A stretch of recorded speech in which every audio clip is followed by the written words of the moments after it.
Welcome to Wake Up with Joni, where we explore the art of awakening and living from the soul. Today, my guest is LIANE Marie Lambert, spiritual mentor, energy alchemist, and author of Karma to Dharma, a new age guide to becoming superhuman. I want to know how to do that. Together, we'll uncover how to clear karmic patterns, embody your light, and step fully into your highest frequency. A little light conversation. Thank you so much for joining me. Thank you so much for having me, Joni. This is truly a privilege to have a conversation with you this morning. Oh, thank you. Thank you. We talked a little bit before we started.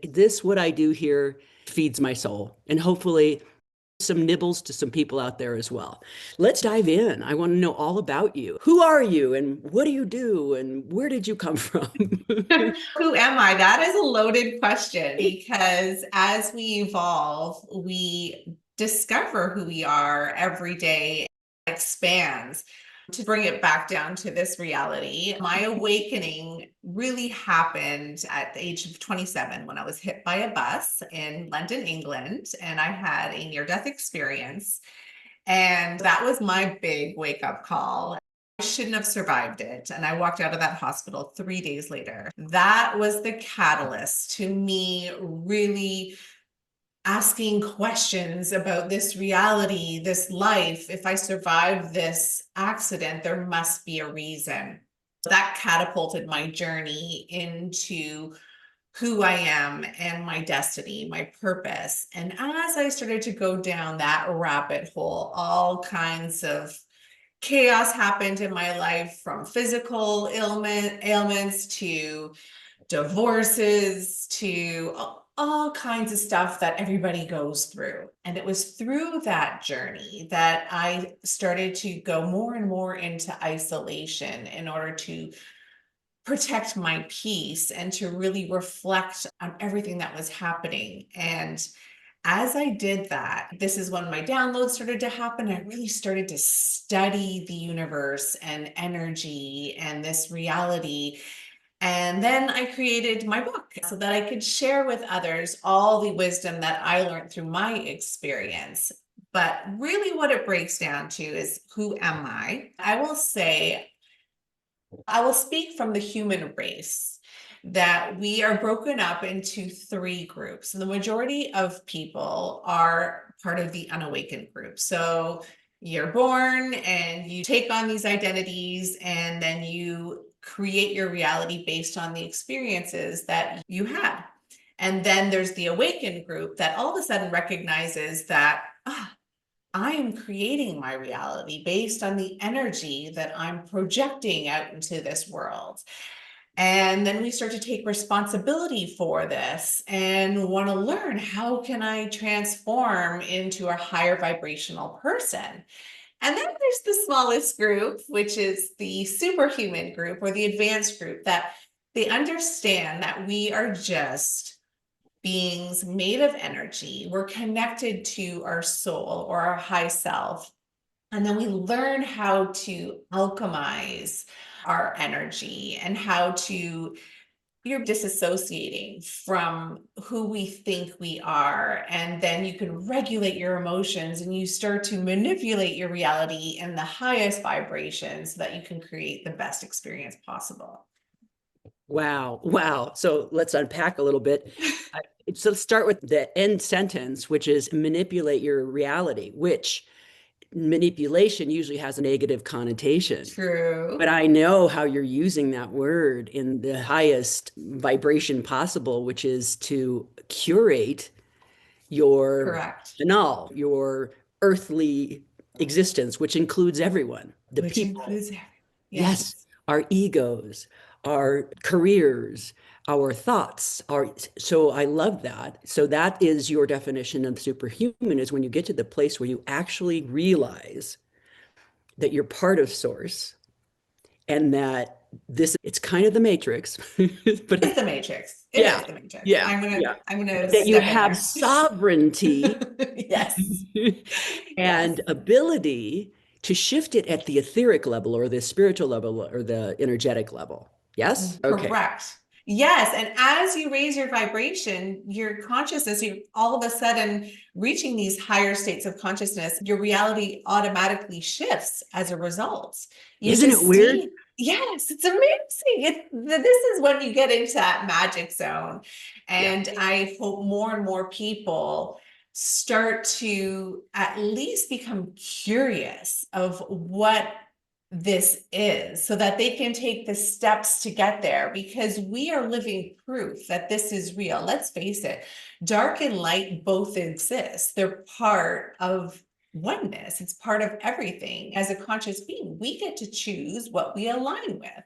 And then as you clear your karma, as you alchemize and shift your identity, your vibration, and hold these higher states of consciousness, the way you see the world, those are those superhuman eyes. You start to see things and all the magic and life that's around you, and that everything is steering us towards our highest potential.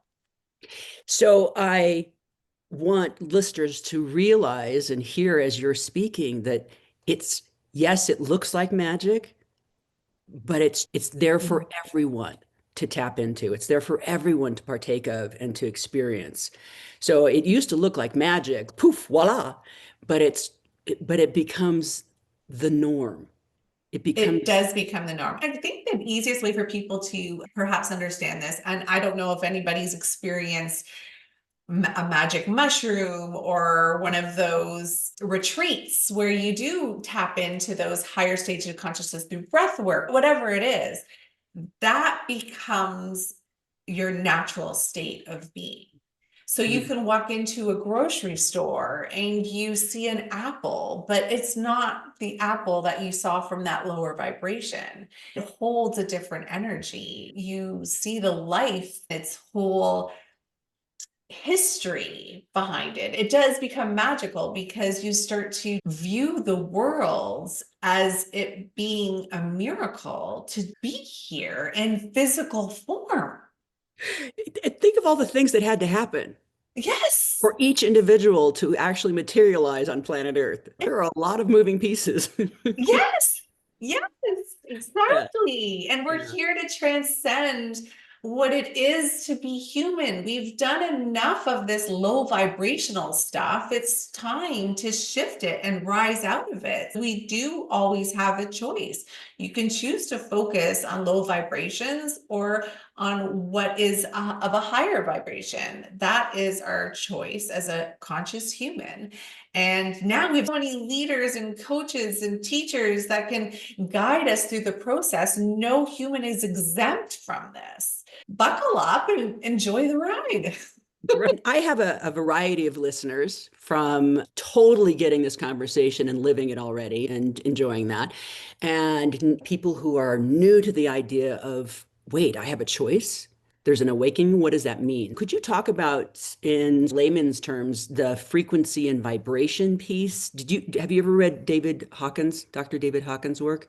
No, I haven't. A lot of my this is the beautiful thing about my story is that I haven't read a lot about this stuff. It was You all just shared downloaded. exactly through my guides. And I wrote it in such a simple way, regardless of what your background is and what level of education you hold, it's all available to you. And it's through frequency that you can access this information.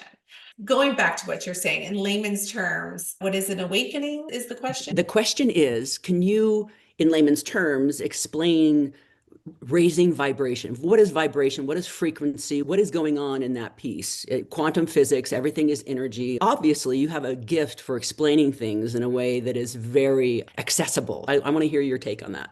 For myself, how I read energy is I can tap into the intention behind the word. That's how I describe vibration. Earlier I said manipulation and you read it for what it was. You could tap into the intention behind my words. As we start to feel into the intention behind everyone's words, actions, glances, That is the essence. That is the energy that's being projected out, regardless of what people are saying and doing. So Mhm. that is pure vibration, and you can't escape it. The universe reads through frequency. To start to become real about this, we are all powerful manifestors. We're manifesting from a lower vibration because we're stuck in these identities of having to stand out, having to achieve. It's all in separation. But once you remove yourself from being an individual and start to see the experience and the design behind it all, then you recognize that every intention that you put out there does come back to you. You start to study what is karma and the law of karmic entanglement and who we collaborate with and how that plays a role. We are all co-creating together to start to be conscious of who we align with, who we're creating with, so that we can hold higher standards, shift out of these low vibrational energies. If you're aligning with somebody who has more ego-based intentions, it is held in a lower vibration, and that will automatically pull you down.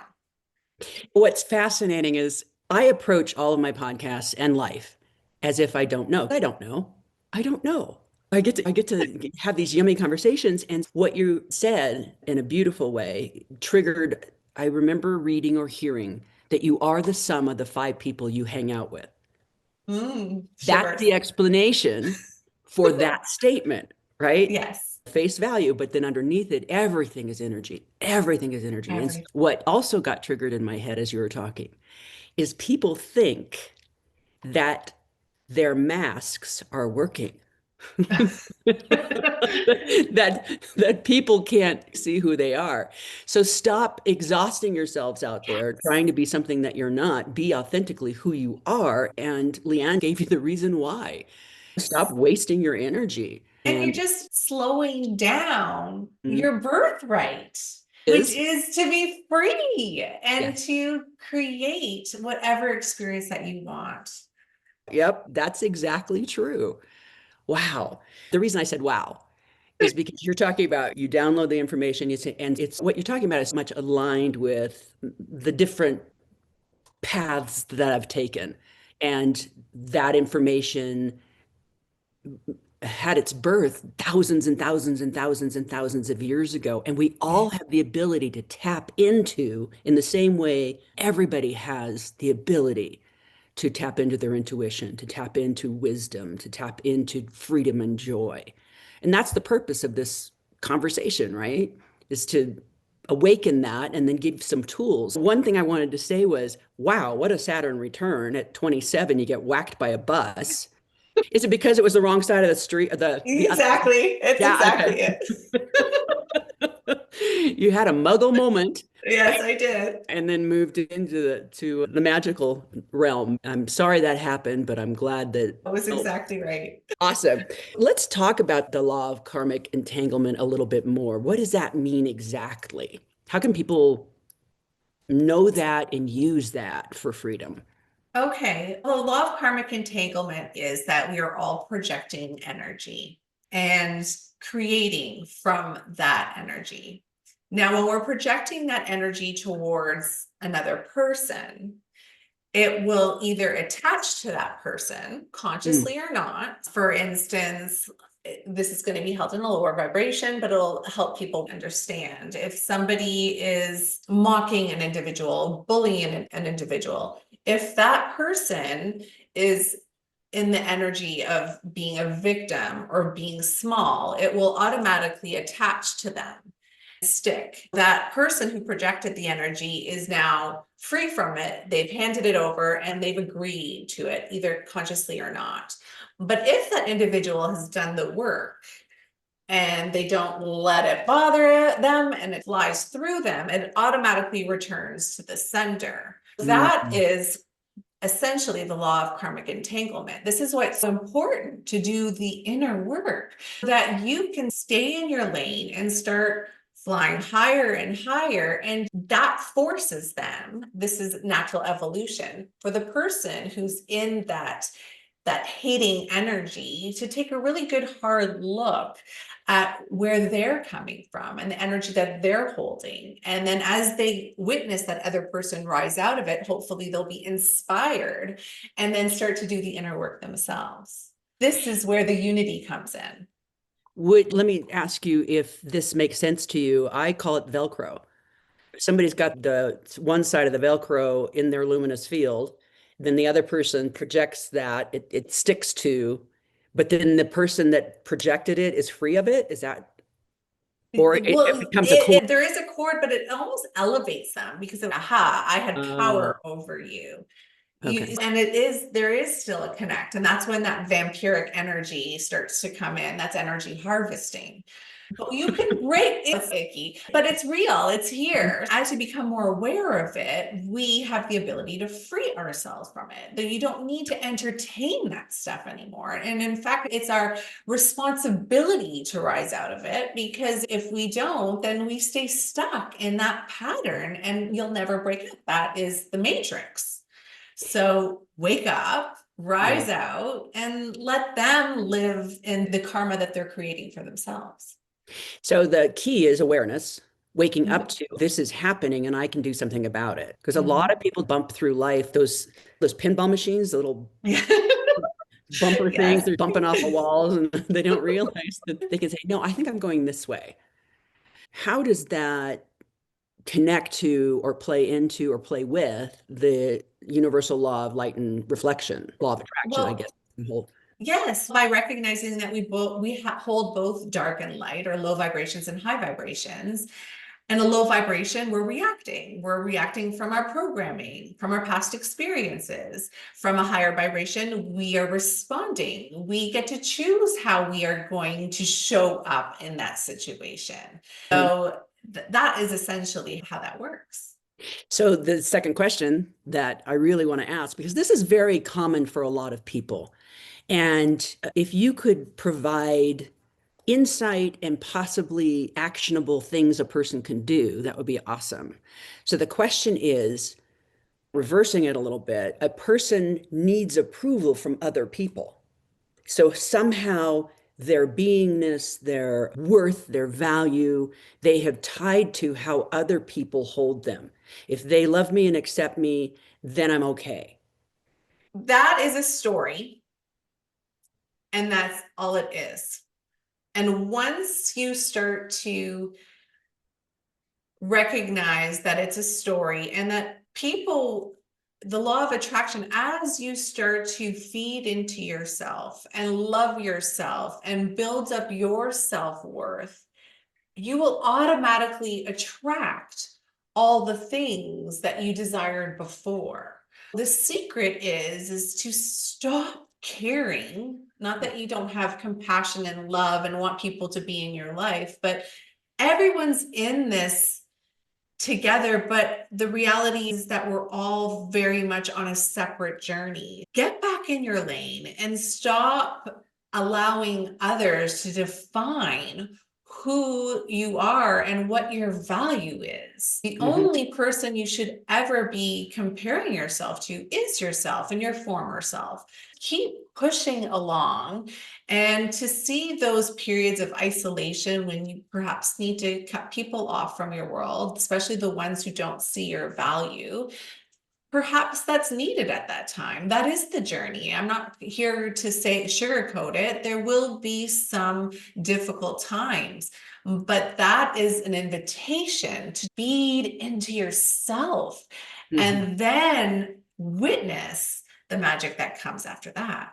Yes, I love the word invitation because it also can translate into opportunity. Mhm. Every time that old feeling of needing approval gets mirrored to you or comes up for you, get triggered, it's an opportunity to neutralize at a new level.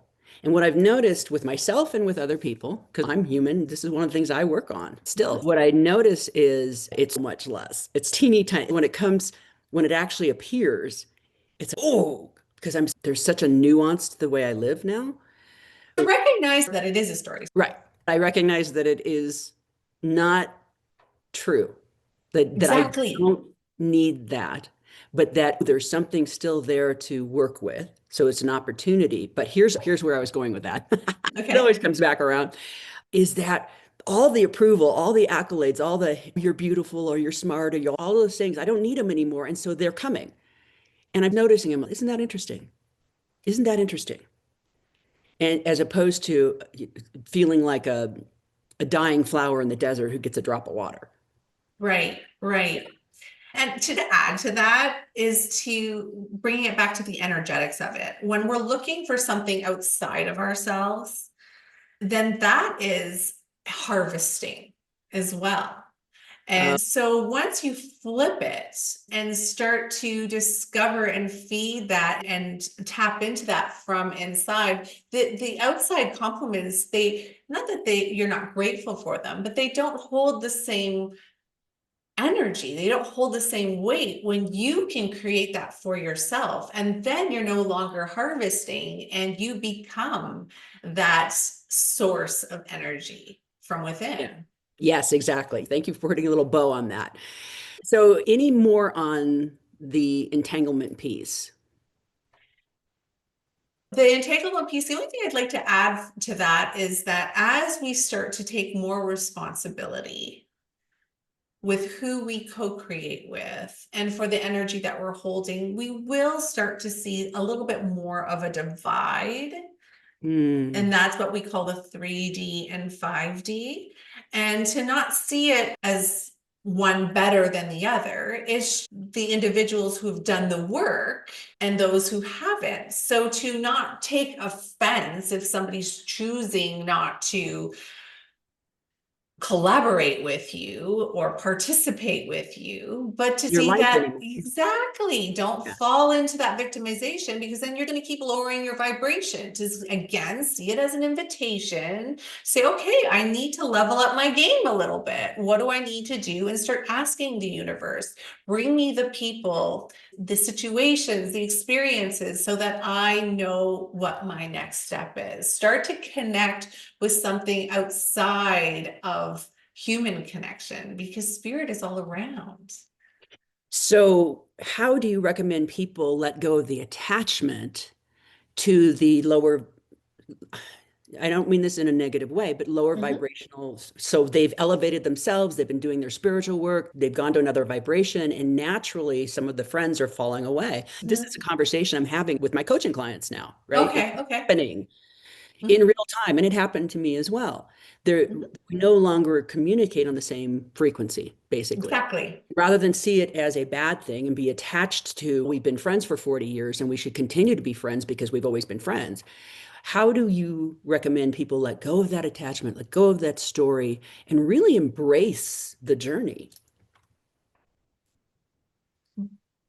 By we will trigger people Oh, yeah. and to not feel responsible to carry others. Again, it goes back to that karmic entanglement. You can choose to keep working with that individual, but be aware that it will slow you down. And the whole point is for you to reach your highest evolution possible in this human experience. And sometimes part of that journey is learning how to let go and have boundaries. And it's not because you don't love them, but it's because you choose yourself. Hmm. Hmm. And yes, sometimes we need to part ways. That's one of the things that I do not like to do is say goodbye. So I don't. I will leave that door open for those who maybe aren't showing up the way they need to, but I hold a high standard. If you can meet me in this place, then you are welcome. But after a few strikes, then the door will need to close. Yeah, that makes sense. I think that's a great conversation for people, especially if they're in the middle of the work and it's confusing to them. But Let's, to add, there are sometimes some situations where you can't let go. Those are those karmic contracts with a child, for instance, that you gave birth and you chose to have a child, and that is your responsibility. And that is where we are breaking generational curses. And those instances, they are influential beings in your life. You are here to be a human guide for them. And as you are journeying along and learning, it's important to communicate this stuff with these individuals so that you can bring them with you. That is an exception to the rule. Okay, and is there an exception to that exception whereby the child is a fully grown adult who has some machinations Mhm. where if the parent were to contact them, it would trigger them and make them feel certain ways. And so it's better to maybe communicate in the etheric realm as opposed to actually communicating on planet Earth. Exactly. Definitely, I would communicate to their high self. And once they're an adult, they're an adult.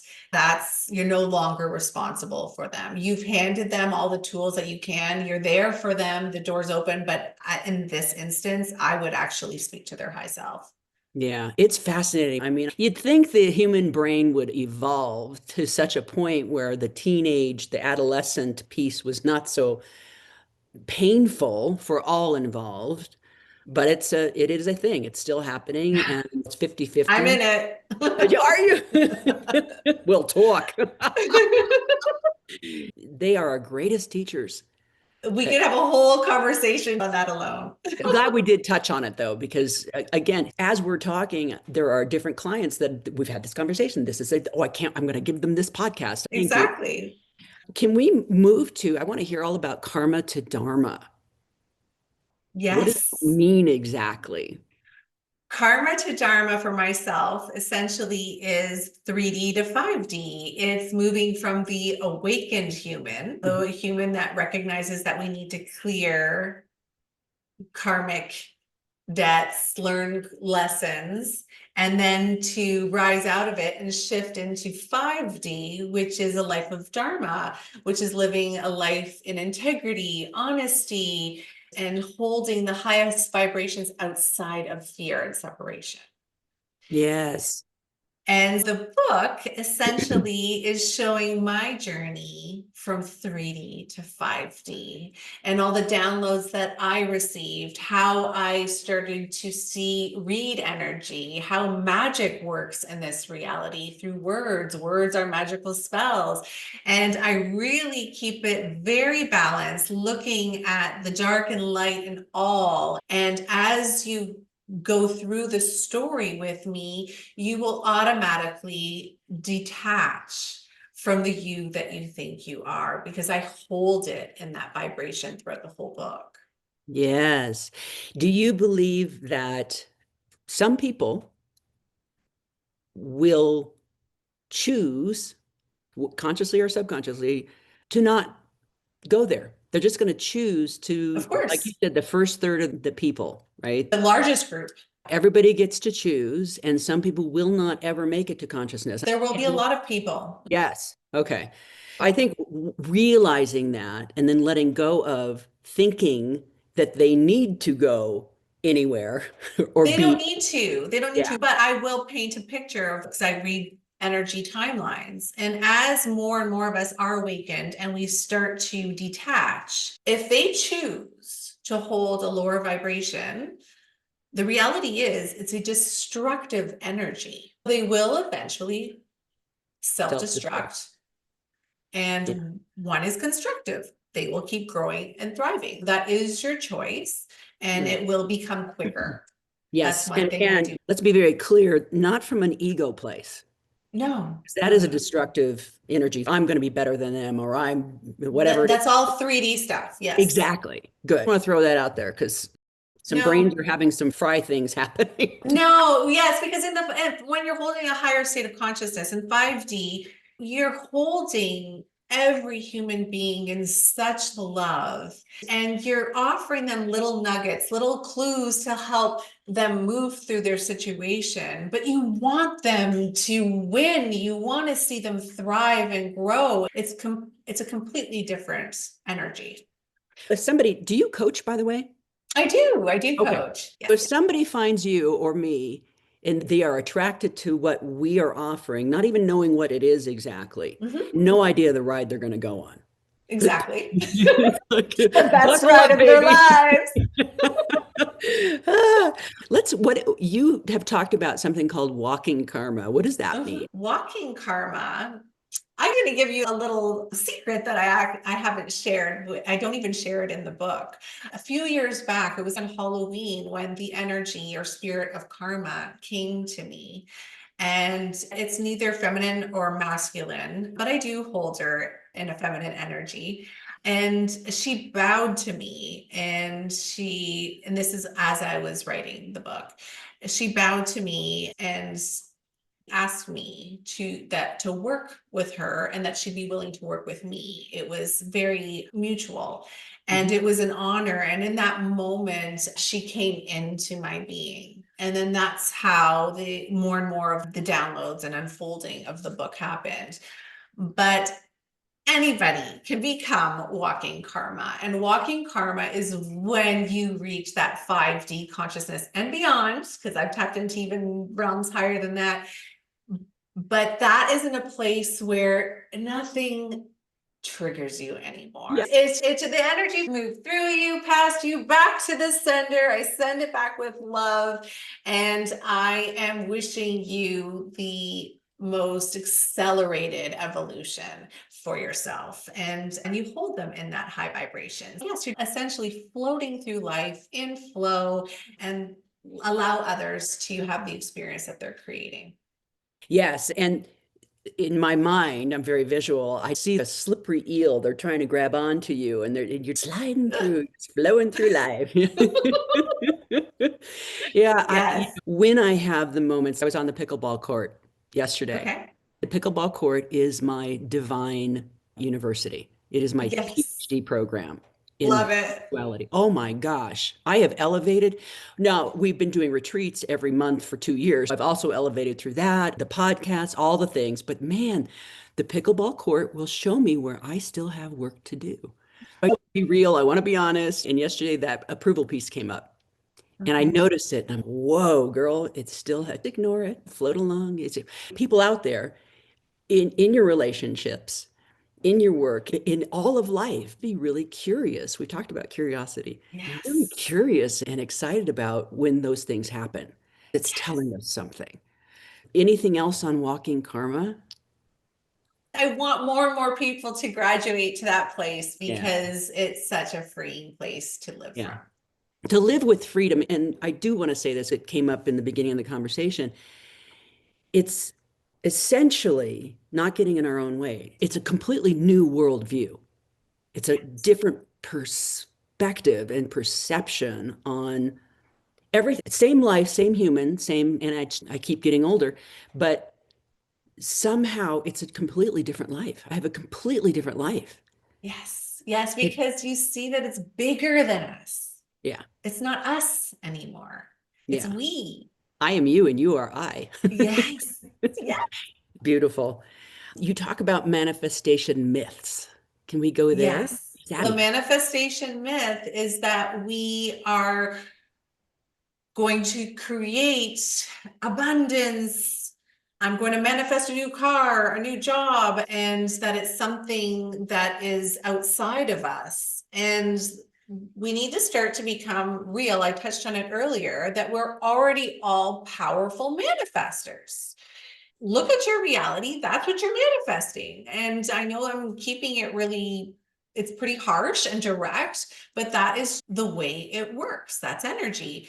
And if you want to manifest a more exotic future or exciting future, then you need to raise in vibration and start to align with whatever it is that you want to manifest. Not to wear that mask and pretend to be famous or rich or powerful. The pretending piece, again, it goes back to energy doesn't lie and the universe reads frequency. To do the work and raise your vibration, and you get to a place where you can manifest whatever you want to create.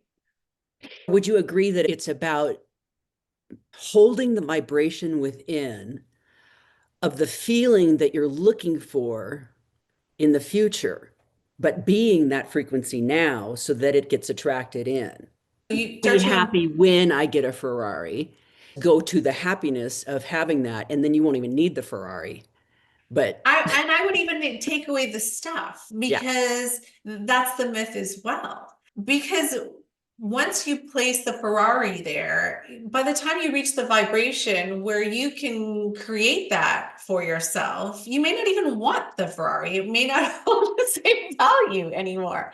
I would release attachment from that and focus on elevating yourself. Would you also say then, as you're saying that, realizing that you already have abundance informs that you're not identifying as abundance? Exactly, Yes. And exactly. then that raises the vibration. It's a gratitude.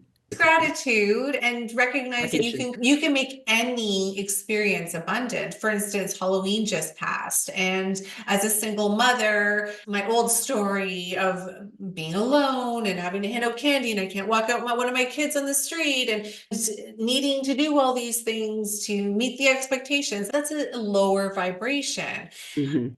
I went into it, I'm dressing up, I'm going to get into character. I'm going to have fun with the children to see their faces as they come in.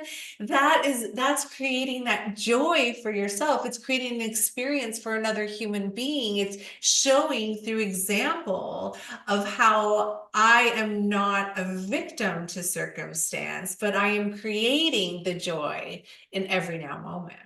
Yes, let's pull the thread on that one. Victim is a big word, man. That's and we're born into this victimized belief system, and we are not victims. That No. everything is an opportunity. You want to pull a little thread on that? Yes, if it happened to you, whether consciously or not, it's because you are that powerful. Mm, You were meant to go through it so that you can see how resilient and incredible you are. And to release attachment from surviving something and to step into that place of empowerment, because you can get through anything and you can rise from it. I'll leave it at that. okay. Snap my fingers in it. I do want to ask you a question on that, though, because it's been asked of me when I have said something like that, somebody who experienced trauma as a child, Mhm, the worst you can think. mhm. And they're like, but I, I created that. Okay, this may be harder for people to digest, but as a soul, you agreed to certain things before coming here. And yes, I do not condone. It is sick with some of the things that are happening to the innocent. But it's because that soul is that strong. And the journey in it is to free themselves Mhm. from holding on to a traumatic past and to let go of it. Yes, that was wrong, but I survived something that is not acceptable in any way, but I can use my story to help another. And this again is how we tap into that oneness piece, is to Yeah, shift our pain into purpose. And yes, that should never happen to a child. And I see as we start to separate more and more, and more of us start to break free from these karmic entanglements, there will be less and less of that. good, good. I'm glad I asked the question. You said something about masculine and feminine a little earlier, and that's one of my Mm-hmm. favorite topics ever. Could you talk about that? What is your understanding, and how Yes, can I'd we love to. I'd love use to. that to synergize? And Well, we hold both masculine and feminine energy, and it's about bringing that feminine and masculine energy into balance. And it can be in the simple ways. For instance, I'll use my parents as an example. They're a beautiful couple. I've seen them grow over the years together, and they are my role models of what a divine union should look like. Not to say they didn't have hard times, but two people who chose to grow together instead of being in separation. But what happens with that is that one person will hold a certain role and of being the caregiver, and we step into those roles. But to break out of that and to start to recognize that we can be all these things for ourselves. My mother dropped her phone in the water, and the old her would have yelled, "Wait, come and help me and be the savior, the divine masculine." No, in that instance, she had grown and learned, no, I'm going to take charge. I can fix this for myself. She tapped into her action energy, that divine masculine energy. And then when he came up, he was proud of her, and he was able to be in that feminine energy and really encourage her and support her and tell her how proud he was for taking action for her own life. Could you talk about, this is a great story. What is your take on what has happened in the imbalance between the masculine divine and the feminine divine in society today? There's a pendulum swing from absolute control over the feminine to the minimization of the masculine. I mean, it's so confusing for It both. is I it can't get is it in. confusing. Yeah. Yes, and there has been a lot of suppression and oppression over the years. But again, it's that balance of one energy pushes the other one into their evolution, and not to fight against it, but to what essentially has happened is push the rise of the divine feminine to move out of it, to tap into her masculine energy, to hold higher standards. And now is asking the masculine to tap into their intuitive side, their nurturing side, so that they can meet them at that level. So this is natural evolution taking place. And it is that divide that is forcing us into that balance individually, and then forcing the other to step up and meet them there. The call to the masculine to tap into their intuition. What I'm hoping is that they can retain that, but step into their masculine, which is the, as you say, the creator, the stepping into action, the making things happen in the world. And how my partner and I, we were playing what was it? We were playing some game. And I said something about, I love games. yeah, it's chess, but it's not chess. It's not checkers. It's the thing that we're playing. And I said something, and he said, huh. And I said, what? This is where we just started dating. And he goes, I listen to the feminine. When the feminine divine speaks, I listen and goes, I want to know what nugget is there for me. It's not the exact thing he said, but it was the first time I went, that was the first time I got that concept, right? And that's what he does. He's very much a man. He very much take action and leads. He leads us. And it took me a while to be able to follow. Because you can't control me. You're not the boss of me. But You were in your divine masculine energy there I too. was in So my we're divine mirroring. masculine. Absolutely. To be able to shift into the divinity, the feminine divine, and the navigating the unknown and that intuition piece, and really Beautiful. revering the feminine piece of me. Because I had pushed it away. My dad Right. wanted sons, he didn't want Right. girls. So I had pushed it away, really marinating in that and the juicy goodness of it, and realizing the value of who I am as a female. Yeah. Beautiful. It took a masculine who was in his divine masculine to bring that forth. You needed the mirror, which often we do need the mirror. As you're speaking earlier, talking as a society, I saw a reel the other day. It was an old video with Patrick Swayze and his wife talking, and it really painted a beautiful picture of what it can be. They were using the analogy of dance, and as the male partner is leading, but as he's leading, he's highlighting her in all her glory. And the interesting thing that happens is that the more that he is making her shine and look beautiful, he all of a sudden is looking more attractive, more alluring. He's looking more masculine and protective. It's amazing how that happens. That's moving into flow of that. One is supporting and holding another, and that it comes back to us in the best way. Yeah, the synergy of us together is a profound surprise in my last part of life. It's a profound gift and surprise. But I get that my creation piece of it, my being open to it, my working on myself, all the things created the space for him to walk in. It's a love story.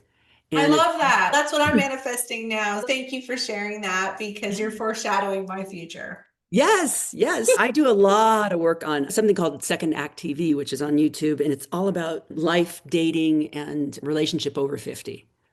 And that's opened up a whole new thing. I have a client that's 78 right now and starting to date again. So I love 70. it.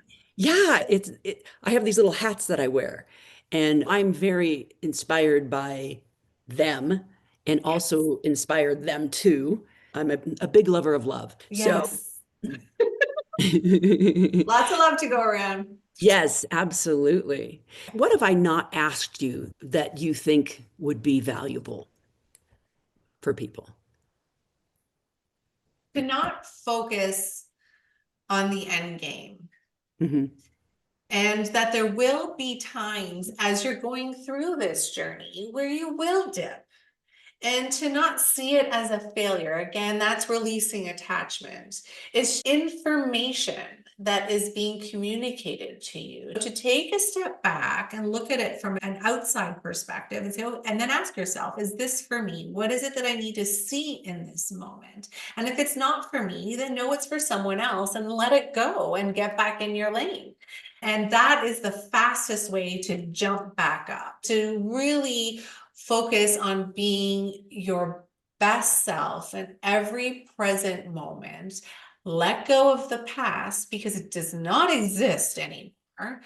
And to really stand in your highest vibration in every present moment, because that is what's going to create your most high vibrational future.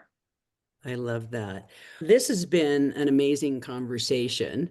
Where can people find you? And do you have any offerings coming up, any classes or coaching? Since I launched my book, I'm doing another big relaunch, and with my audiobook that came out, you can reach me at LIANEMarieLambert.com. I'm currently working on my scheduling. I'm doing a little bit of web revisions, but you can email me directly there and we can do a one-on-one. But I am working on a course to coincide with my book, which will be a 9-week course and very interactive as I walk you through the whole journey, that I can hold you in the highest vibration as you start to step into your power as a co-creator in this reality. So is that individual or group? And is it on Zoom?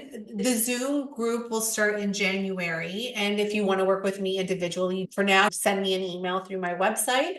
And for anybody who perhaps is still unsure, I would invite you to follow me on Instagram, because I post things daily. I'm always downloaded with different information. I do video calls with a good friend of mine, and I am vulnerable and I post it so that people can see the things that I'm working through, because the reality is that we do have moments that we're struggling, and then I show people how I rise out of it. So that's also another way that you can plug into my energy. Okay. And what is your Instagram? It's Leanne Marie Lambert _official. Okay. Perfect. You're official. Yes. I'm official. So I have one last question for you. You ready? Okay. Yes. Okay. How do you recommend that the listeners go out and live their most alive lives?